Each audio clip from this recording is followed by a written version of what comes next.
हमारे साथ मौजूद है पीएमएलएन के सीनियर रहनुमा राना सनाउल्लाह साहब और हमें ज्वाइन किया है पाकिस्तान पीपल्स पार्टी के सीनियर रहनुमा चौधरी मंजूर साहब ने। आप दोनों का बहुत बहुत शुक्रिया ज्वाइन करने के लिए। चौधरी मंजूर साहब, पिछले 3-4 महीने से पीडीएम के प्लेटफॉर्म से भी यही बात होती थी, पीपल्स पार्टी भी यही कहती थी, बिलावल साहब भी कहते थे कि अवामी ताकत से लॉन्ग मार्च के जरिए हम हुकूमत को घर भेजेंगे, हमें अगर सिंध असेंबली की कुर्बानी देना पड़ी तो वो भी कर देंगे, असेंबलियों से इस्तीफा भी दे देंगे।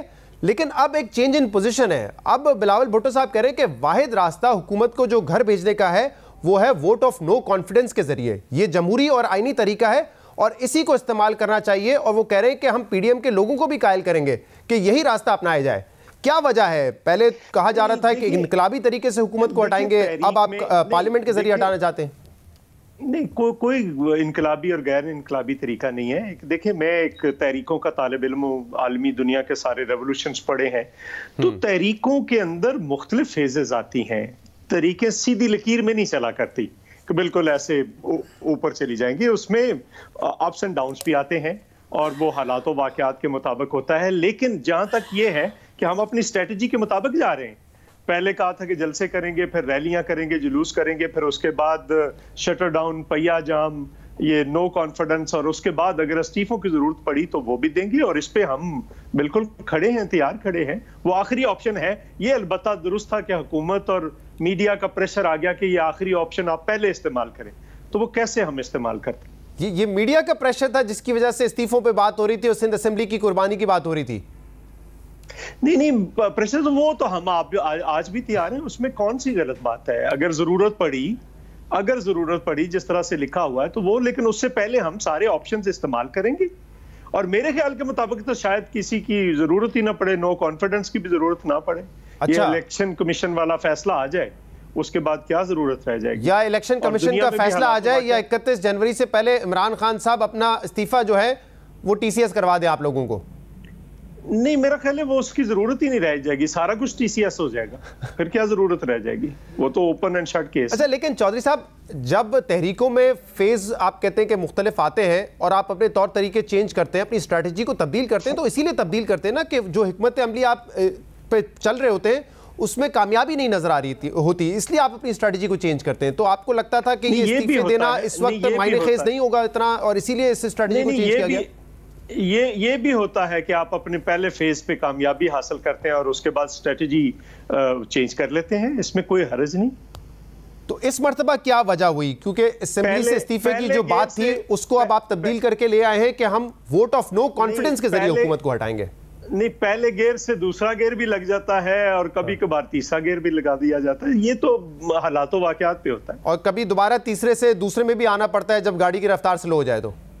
जी बिल्कुल होता है, बिल्कुल होता है। मैंने तो पहले आपको कहा। ठीक है, तो राना साहब, पीएमएलएन का क्या व्यू है इस पर? कल बिलावल भुट्टो साहब ने तो बाकायदा कह दिया है कि वाहिद तरीका आईनी और पार्लिमानी तरीका हुकूमत को घर भेजने का वोट ऑफ नो कॉन्फिडेंस है, अदम एतमाद की तहरीक के जरिए है। आप भी इत्तफाक करती है, आपकी जमात इत्तफाक करती है इस पर? वाहिद तरीका तो नहीं, उन्होंने कहा ये एक तरीका नहीं। सर, अगर आप चाहें एक सेकंड, राना साहब एक सेकंड, चौधरी साहब उन्होंने कहा है कि ओनली ऑप्शन वाहिद तरीका ये मैं सुनवा भी सकता हूं अगर आप चाहते हैं तो। चलो ठीक है जी राना साहब, बात कर लेते। ठीक है राना साहब।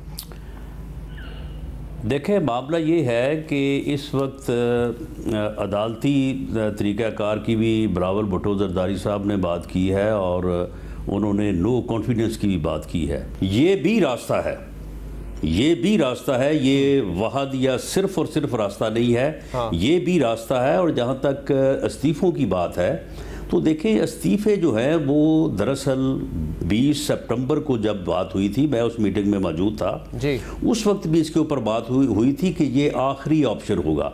लेकिन सेनेट के इलेक्शन और इस तसर ने कि अगर इस्तीफ़े दे दिए जाएँ तो सेनेट का इलेक्शन रुक सकता है, उसने इस मामले को ख़राब किया और इस आखिरी ऑप्शन को जो है वो फर्स्ट ऑप्शन के तौर पे जो है वो डिस्कस होने लगा। हाँ, लेकिन और जब ये बात दलील मैंने आपकी पहले भी सुनी है, के बाद सामने आई कि ऐसा नहीं है, लेकिन इस्तीफे देने का मकसद वो रिजॉल्व हो गई। आप लोगों के इस्तीफे देने का बुनियादी मकसद सेनेट के इंतखाबात रोकना नहीं था, हुकूमत गिराना था। तो आप उस पर फोकस करें ना, सेनेट के इंतखाबात होते हैं या नहीं होते, क्या फर्क पड़ता है? आपने तो हुकूमत गिरानी है इस्तीफा देकर। नहीं, देखें, बात यह है कि सेनेट के इलेक्शन अगर रुकते हैं, हाँ। या रुक जाते और सेनेट एक हाउस जो है वो नामुकम्मल हो जाता, तो ये एक बुनियादी जो है वो एक ऐसी आइनी जो है ये खला होती कि उसके बाद हुकूमत का गिराना जो है वो और ज़्यादा आसान नहीं होता। सर, सेनेट तो मार्च में आना है ना। आप लोग तो ये कह रहे थे इस्तीफे देकर जनवरी तक हुकूमत को घर भेज देंगे, मतलब आप तो जनवरी की बातें कर रहे थे घर भेजने की, सेनेट तो मार्च में होने थे, उससे पहले ही आप समझ रहे थे कि हुकूमत का बोरिया बिस्तरा लपेट देंगे हम। देखें, उसमें अगर ये बात कानूनी तौर पे और आइनी तौर पे ये बात साबित हो जाती कि हमारे इस्तीफे देने से जो है वो इलेक्शन सेनेट का जो है वो नहीं हो सकेगा, सेनेट एक अपर हाउस जो है वो नामुकम्मल ठहरेगा और हमारे इस्तीफों से जो दूसरा हाउस है नेशनल असम्बली का वो भी जो है वो नामुकम्मल हो जाएगा और उससे जो है वो हमारी ये जदोजहद कि इस टोले को, इस गवर्नमेंट को जो है वो हटाना है, ये कामयाबी की तरफ बढ़ेगी। और अभी कोई ऐसी सिचुएशन आई तो इस्तीफे होंगे। 1 जनवरी को जो आपकी मीटिंग थी उससे पहले आपने मेरे प्रोग्राम में भी, शाहजेब के प्रोग्राम में भी ये आपने बात कही थी कि हम कोशिश करेंगे कि पीपल्स पार्टी को इस बात पर कायल करें कि वो इस्तीफों की बात पर रहे, लेकिन मीटिंग में फिर उन्होंने आपको कायल कर दिया कि नहीं, हमें इलेक्शन लड़ना चाहिए, इंटरिम बाई इलेक्शंस लड़ने चाहिए हमें। तो इस मर्तबा भी आप कन्विंस कर सकेंगे कि मुख्तलिफ ऑप्शंस हैं, या दोबारा पीपल्स पार्टी आपको कन्विंस कर लेगी? और क्योंकि उनके पास सिंध हुकूमत है तो उनके पास ज्यादा स्ट्रांग होल्ड है इस वक्त, वो आपको डिक्टेट कर सकते हैं कि हमारी स्ट्रेटजी पे चलें। ओनली वन पॉइंट, अगर पीपल्स पार्टी हमें अदम एतमाद की तहरीक की कामयाबी से मुतल्लिक कोई कैलकुलेशन जो है वो हमें कायल करती है उसके ऊपर और वो हमें नजर आती है कि इसमें वजन है, तो फिर क्यों नहीं हम उसके ऊपर जो है वो अमल करेंगे। लेकिन हमारा सर-ए-दस्त हमारा ये ख्याल है कि शायद इस्टेब्लिशमेंट के बगैर अदम एतमाद की तहरीक को कामयाब नहीं किया जा सकता, क्योंकि इस्टेब्लिशमेंट भी एक तीसरी कुव्वत के तौर पे या चौथी कुव्वत के तौर पे पार्लियामेंट में जो है वो बजाते खुद यानी बकल्लम खुद जो है वो मौजूद है। चले पूछ लेते हैं चौधरी साहब से। चौधरी साहब, क्या कैलकुलेशंस है आपके पास? क्यों इतने पुरुमीद हैं आपके वोट ऑफ नो कॉन्फिडेंस से हुकूमत को हटा सकते हैं? जरदारी साहब भी बड़े कन्विंस्ड है, कैलकुलेशन क्या है? देखिए, कैलकुलेशन सिंपल है। अगर ये फैसला आता है, या जिस तरह से राणा साहब ने कहा कि इकबाल जुर्म तो कर लिया है इमरान खान ने, वहाँ पे पीटीआई ने, इमरान खान अकेले ने, पीटीआई ने, अब ये जो बाकी जमातें हुकूमत के साथ बैठी हैं, उन्होंने ये फैसला करना है कि क्या उन्होंने इस गैर आईनी, गैर कानूनी और गैर मुल्की फंडिंग से बनी पार्टी जो है उसकी हुकूमत के साथ बैठना है कि नहीं बैठना। अब उन पे भी प्रेशर आएगा। तो मेरा ख्याल है अगर आप उनके मूड्स देखें तो हमें तो वाज़े तौर पर नजर आ रही हैं। काफ लीग का मूड देखें आप, एमकेएम का कल वो पूरा गवर्नर साहब समेत उनको मनाने गए हुए थे, बाप के अंदर से बहुत सारी बातें आनी शुरू हो गई हैं। ये जो जनूबी सूबा माज था जो बाद निजाम हो गया, उसके अंदर से बहुत सारे, हर जगह पे आवाजें, और पीटीआई के अंदर से भी आवाजें आना शुरू हो गई। नहीं तो चौधरी साहब, राणा साहब कह रहे हैं कि एस्टैब्लिशमेंट के बगैर आप नहीं इन इत्तेहादियों को हिला सकते हैं। आप मुत्तफिक हैं राणा साहब की इस बात से? देखिए, मेरी बात सुनिए ना। एस्टेब्लिशमेंट का मुझे तो नहीं पता ना, मैं कभी, लेकिन एस्टेब्लिशमेंट पे भी प्रेशर आया हुआ है ना। हमारी मूवमेंट का प्रेशर है, इंटरनेशनल प्रेशर भी आना शुरू हो गया है, बहुत सारी चीजें हैं जो प्रेशर आना शुरू हुए हैं। वो कितना प्रेशर सस्टेन करते हैं ये अब उन पे है। हम उनको ये नहीं कहते हमारी मदद करें, हम सिर्फ इतना कहते हैं कि आप आईनी हदूद में वापस चले जाएं। हम जाने, हुकूमत जाने, इत्तेहादी जाने, ये आपका रोल नहीं है। हो सकता है वो इस बात पे आ जाए। इंटरनेशनल प्रेशर किसका है चौधरी साहब? नहीं, इंटरनेशनल प्रेशर वैसे ही होता है ना। इंटरनेशनल प्रेशर होता है कि किस तरह की हुकूमत है और क्या कर रही है आलमी तौर पर, खित्ते के अंदर भी। और आप देखें सऊदी अरब के साथ क्या हो रहा है, बाकी ममालिक क्या कर रहे हैं पाकिस्तान के साथ। और नेचुरली जो ये समझ रहे थे कि ट्रंप के जीतने से ये खुशियां मना रहे थे, वो वैसा तो नहीं हुआ दुनिया के अंदर। तो बहुत सारी चीजें हैं जो आने वाले दिनों में आपको अनर्थ होती नजर आएंगी।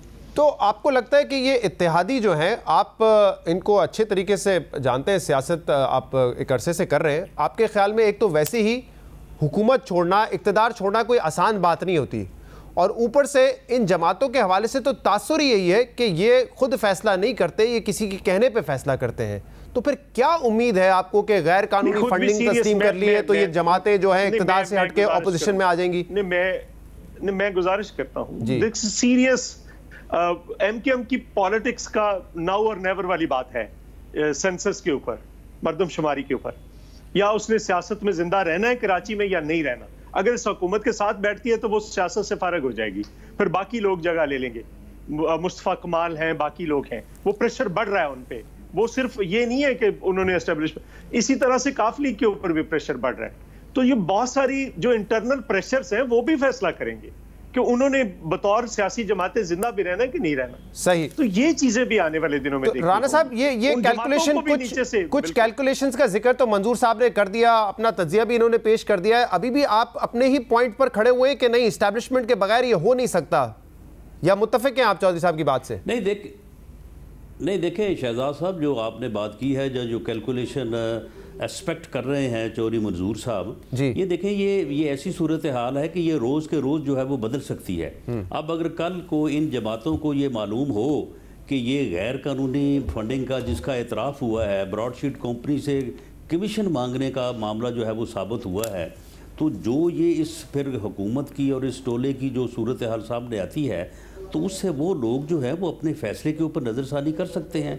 और अगर कल को ये साबित हो जाए कि ये मुल्क दुश्मन कुव्वतों ने ये गैर कानूनी फंडिंग की थी, वो कुव्वतें जो पाकिस्तान के और इस्लाम के ख़िलाफ़ हैं, उनकी फंडिंग से ये लोग जो है। अच्छा राणा साहब, अब मुझे इसमें तो आप दोनों से मेरा यही सवाल होगा कि इसमें पीडीएम की स्ट्रेटजी मुझे कहाँ नजर आ रही है? इसमें तो या आप डिपेंड कर रहे हैं इलेक्शन कमीशन ऑफ पाकिस्तान पे, या आप डिपेंड कर रहे हैं इत्तेहादियों पे। इसमें आपकी तहरीक का क्या किरदार है फिर? नहीं देखें शहजाद साहब, हम पीडीएम जो है वो डिपेंड कर रहा है अवाम पे, वो डिपेंड कर रहा है अदलिया पे, वो डिपेंड कर रहा है इस बात के ऊपर कि इस्टेब्लिशमेंट का सियासी किरदार जो है वो ख़त्म हो जाए। तो इन सारी चीज़ों को हम पहले से शुरू से जो है इन चीज़ों के ऊपर हम डिपेंड कर रहे हैं। हम ये चाह रहे हैं कि इस्टेब्लिशमेंट अपना सियासी किरदार जो है उसको रोल बैक कर ले, तो ये 8 दिन नहीं चल सकेंगे। हम ये समझते हैं कि अगर अदलिया फैसला कर दे कि ये गैर कानूनी जो फंडिंग का एतराफ़ किया है, इसके ऊपर JIT बननी चाहिए। वो JIT मालूम करे कि वो कौन लोग हैं जिन्होंने इनको राणा साहब अभी इसी हफ्ते दिया और इन्होंने जो है ये इस मुल्क के ऊपर कब्जा किया है। तो ये सारी चीज़ें जो है ये सामने आनी चाहिए। जी चौधरी साहब। शहजाद साहब, आप ये कह रहे हैं कि आप एक जंग में चले गए, तो आप हमें कौन सा हथियार चलाना है और कौन सा नहीं चलाना? हम कोई भी हथियार किसी वक्त भी चला सकते हैं, जंग है ना, जंग के अंदर सारे। चौधरी साहब मैं ये नहीं कह रहा हूँ, चौधरी साहब मैं ये कह रहा हूँ, ये हथियार तो आपके प्रेशर है, ये जो अपनी मूवमेंट है उसको जारी रखेंगे। नहीं चौधरी साहब, मैं उसके नतीजे के अंदर ही जो एक सेकंड जी, उसके नतीजे के अंदर ही ये होता है कि ऊपर से जो रियासती इदारे होते हैं वो उनके अंदर भी तनाव बढ़ता है। जब आप प्रेशर बढ़ाते हैं तो सारा कुछ सामने आता है। ये तो नहीं होता कि बिल्कुल ऐसा नहीं। चौधरी साहब मेरा आर्गुमेंट डिफरेंट है। मैं कह रहा हूं कि ये जिन हथियारों की आप बात कर रहे हैं वो हथियार तो आपके हाथ। सर एक सेकंड राणा साहब, एक सेकंड। चौधरी साहब मैं ये कह रहा हूं कि वो हथियार तो आपके हाथ में ही नहीं है, ट्रिगर पे उंगली किसी और की है, क्योंकि आप डिपेंड कर रहे हैं इत्तेहादियों पे, आप डिपेंड कर रहे हैं कि कानूनी फैसले आ जाए तहरीक इंसाफ के खिलाफ। मेरा आर्गुमेंट अदरवाइज। पहले तो 6 साल से इधर ही पड़ा हुआ था ना, जब तक मूवमेंट नहीं बनी। मोमेंटम बना है, और मोमेंटम 19 को अगर हम और मुजाहरा करते हैं, बाकी चीजें भी करते हैं, तो मोमेंटम बनता है, तो प्रेशर आता है सारे इदारों पर कि हमने ठीक काम करना है। अच्छा, तो उसके नतीजे में जो रूलिंग क्लास होती है या रूलिंग पार्टी होती है, उसके अंदर क्रैक्स आना शुरू होते हैं। तारीख पढ़ लीजिए, ऐसा ही होता है। ठीक है। अच्छा मुझे राणा साहब शुरू हो गया। राणा साहब अब आप लोगों की जो बात है उसका जवाब तो आ चुका है इदारों की तरफ से। DG ISPR ने कह दिया हमारी कोई मुदाखलत नहीं है। अब आप कह रहे हैं कि रोल बैक करें अपना किरदार। क्या ऐसा करें तो आपको यकीन आएगा? वो तो कह रहे हैं कि हम नहीं इन्वॉल्व हैं किसी भी चीज में।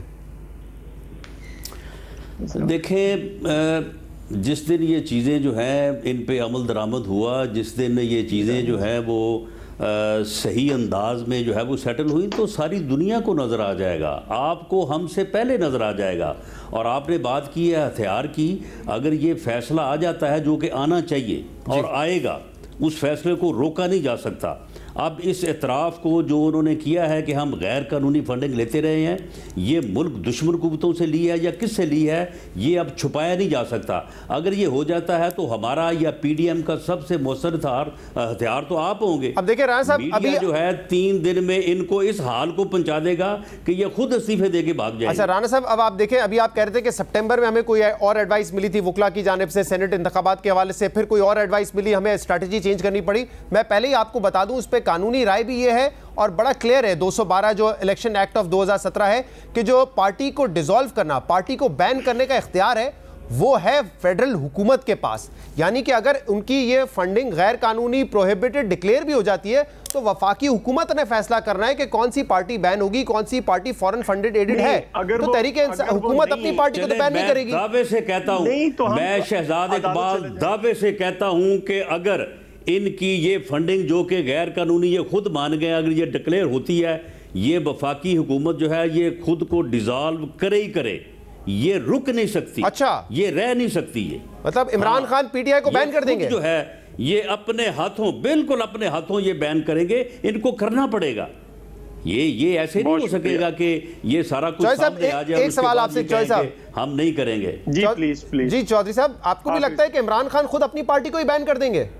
ये देखिए, इनके पास कोई रास्ता नहीं, वफाकी हुकूमत करेगी। वफाकी हुकूमत is led by Imran Khan ना सर। रास्ता नहीं बचेगा। लेकिन अगर नहीं करते, फर्ज कर लें इसको डिले करते हैं, तो अदालतों के रास्ते तो खुले हुए हैं। कैसे ये एक गैर मुल्की फंडिंग लेकर कैसे हुकूमत यहाँ पे सस्टेन ही नहीं कर सकेगी, घंटों के हिसाब से सस्टेन नहीं कर सकेगी। आप ये राज साहब ठीक कह रहे हैं। अच्छा, एक और सवाल आपसे करना है चौधरी साहब, ये पीपल्स पार्टी हर इशू पे सोलो फ्लाइट ले रही है।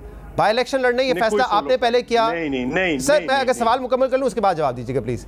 आपकी सीसी ने फैसला कर लिया, सीसी ने सेनेट इंतखाबात लड़ने का फैसला कर लिया, और फिर आपने जाके पीडीएम के तमाम जमातों के सामने ये इशू रखा, और पीडीएम की तमाम जमातों को आपकी बात मानना पड़ी, क्योंकि आपके पास सिंध हुकूमत है, आपके बगैर कुछ हो नहीं सकता सर।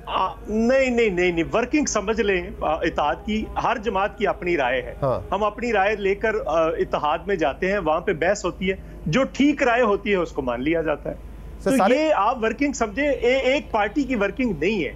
हर जमात की हर इशू पे अपनी अपनी राय हो सकती है, और उसके नतीजे में ये होता है। सर, आपकी राय ज्यादा मैटर इसलिए करती है क्योंकि सिंध हुकूमत आपके पास है। बेचारे राना सनाउल्लाह साहब भी कह रहे थे कि हम आपको कन्विंस करेंगे, वरना हम चुपचाप खुद ब खुद कन्विंस हो जाएंगे, क्योंकि आपके पास सिंध हुकूमत है ना। गलत होती, अगर हमारी बात गलत होती तो कोई भी नहीं मानता। वो सारे को बच्चे बैठे हुए सारे, वो मजबूर है सर। सिंध हुकूमत आपके पास है, वो सोलो फ्लाइट लेके इस्तीफा नहीं दे सकते जब तक आप नहीं देंगे इस्तीफा। वो उसमें वो लोग बैठे हैं जिन्होंने बिलावल भुट्टो के नाना के साथ काम किया, उसकी मां के साथ काम किया, तो ये बात ना करें आप। चले, एक आखिरी सवाल सर आप दोनों से। कल बिलावल साहब ने कहा है कि सेनेट इंतखाबात हो रहे हैं, प्री पोल रिगिंग नजर आ रही है, एटीएम इस्तेमाल करेगी पीटीआई। सर, पीटीआई और इमरान खान तो बार बार कह रहे हैं कि सीक्रेट बैलेट खत्म करें और ओपन बैलेट होना चाहिए, तो आप उनसे इत्तेफाक कर लें। आप एक जगह उन पे रिगिंग का इल्जाम लगा रहे हैं और फिर उनसे ओपन बैलेट पे ये इलेक्शन हो नहीं सकता। आप 10 प्रायोरिटीज लगाएंगे, कैसे आप करेंगे?